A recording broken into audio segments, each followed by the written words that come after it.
So ma'am fasting இருந்தால் அந்த cancer செல்ஸ்லாம் reduce ஆகுமா? அது உண்மையா? இருந்து பார்த்தங்க இருக்க முடியாது நம்மளால், அதான் கஷ்டம். ஏன்னா இந்த பாஸ்ட் விமென்லாம் இந்த வீக்லி ஃபாஸ்டிங் இருக்கிறது 48 days அந்த மாதிரி இதெல்லாம் வந்து ஜென்ரல் டீடாக்ஸ். ஓகே, ஃபஸ்ட்டு நம்ம வந்து we should not put inside toxin. Okay, first டாக்ஸின்ஸை உள்ளே போடக்கூடாது.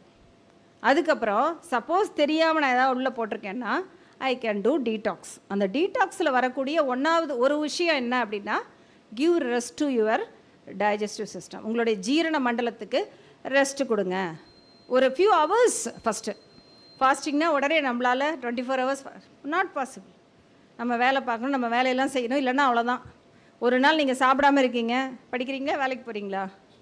காம்படிட்டிவ் எக்ஸாம் ப்ரிப்பேர் பண்ணிட்டு இருக்கேன். அன்றைக்கி என்ன ஆகும்? படிக்க முடியுமா? முடியாது.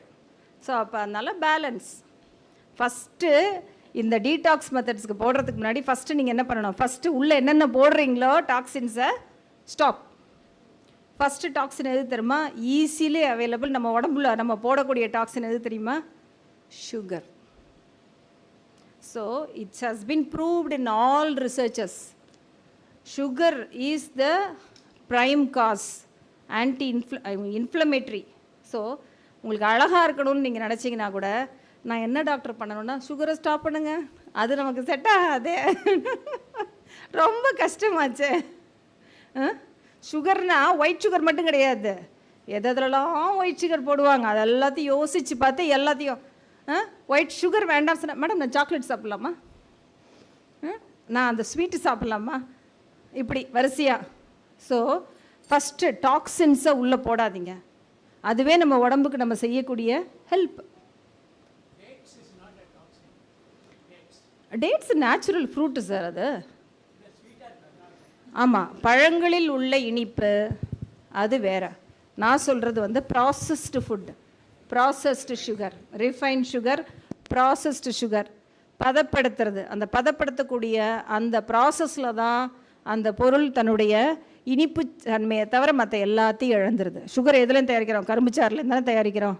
ஆனால் கரும்புச்சாறை டைரெக்டாக குடிக்கும்போது நமக்கு நல்லது. அதே அது ஒயிட் சுகராக வரும்போது இட் பிகம்ஸ் அ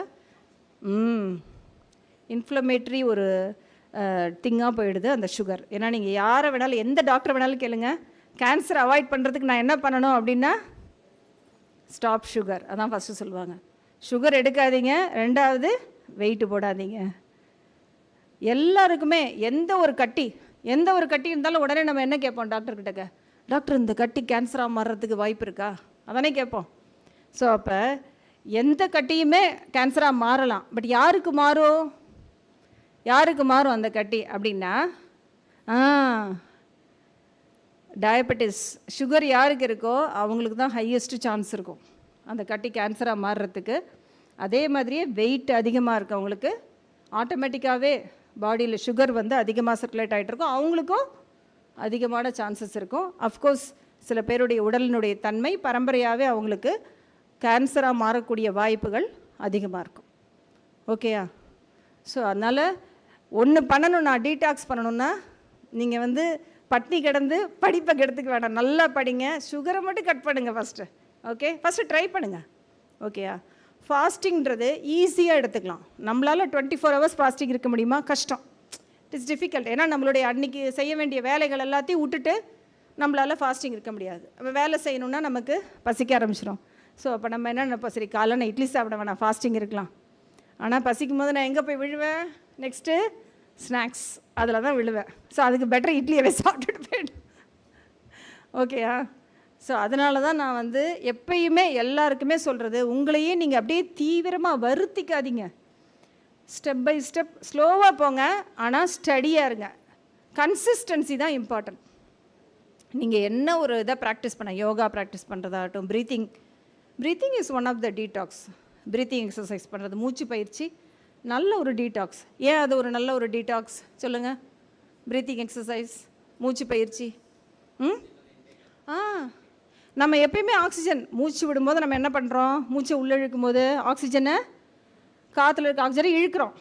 திரும்ப நம்ம மூச்சு விடும்போது ஆக்சிஜன், இது கார்பன் டை ஆக்சைடை வெளில விடுறோம். ஆனால் நீங்கள் கான்ஷியஸாக ஏன்னா நம்ம கவனிக்கிறது இல்லை, அதான் தானாக வேலை செஞ்சுக்கிட்டு இருக்கலாம், அதை போய் என்னது கவனிப்பானே, வேலை செஞ்சுக்கிட்டு இருக்கட்டும் அப்படின்ட்டு பேசாமல் விட்டுறோம். அப்போ நம்ம உள்ளே இழுக்கக்கூடிய அந்த காற்றில் இருக்கிற எல்லா ஆக்சிஜனையும் நம்ம யூஸ் பண்ணுறது கிடையாது. ரொம்ப மினிமல் ஒரு குட்டி பர்சன்டேஜ் தான் நம்ம யூஸ் பண்ணுறோம். அதே நம்ம கான்ஷியஸாக நல்லா மூச்சு ப்ரீத்திங் எக்ஸசைஸ்ன்றது ஒன்றும் பெரிய கஷ்டம்லாம் கிடையாது, சிம்பிள். அது புரிஞ்சுக்கணும், அவ்வளோதான். நான் போய் அந்த இடத்துல போய் உட்காந்து இந்த பொசிஷனில் உட்காந்தா தான் எனக்கு ப்ரீத்திங் எக்ஸசைஸ், எதுவுமே கஷ்டமே கிடையாது. ஓகேயா?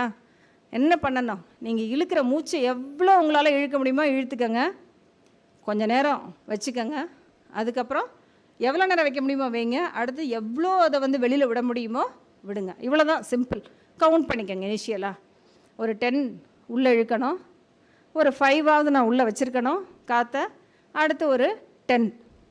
நான் சொல்லும்போது சிம்பிளாக இருக்கும், அதை ரியலாக செஞ்சு பாருங்கள். ஒரு 4-5 தடவைக்கு மேலே நம்மளால் செய்ய முடியாது, டயர்ட் ஆகிடுவோம். இது என்ன வேறு வேலை இல்லை, ஹாப்பியாக இருக்குது ஜாலியாக இருக்கிறத விட்டுட்டு இந்த மூச்சு வேலை பார்த்துக்கிட்டு. அதுதான் கரெக்ட், அதை தான் சார் நான் சொல்ல வந்தேன். டீடாக்ஸ்க்கு இப்போ ஃபாஸ்டிங் கேட்டாங்க இல்லையா, அதுக்காக நான் சொன்னேன். இதை விட ஈஸியான மெத்தட்ஸ் எல்லாம் இருக்குது டீடாக்ஸ் பண்ணுறதுக்கு, அதெல்லாம் ஃபாலோ பண்ணுங்கன்னு சொன்னேன். Breathing exercise is one of the detox. நீங்கள் எடுக்கிற காற்றுல உள்ள ஆக்சிஜனை அதிகமான அளவு உள்ளே வந்து கிரகிக்கிறதுக்கு நீங்கள் டைம் கொடுக்குறீங்க, அவ்வளோதான். வேறு ஒன்றும் நம்ம பண்ணுறதில்ல. அதிகமான ஆக்சிஜன் கிடைக்குமா, எல்லா செல்லுக்கும் ஆக்சிஜன் அதிகமாக கிடைக்கும். It will keep you fresh. அந்தந்த செல்லு தன்னுடைய வேலையை நல்லா செய்கிறதுக்கு அது உதவி செய்யும், அவ்வளோதான்.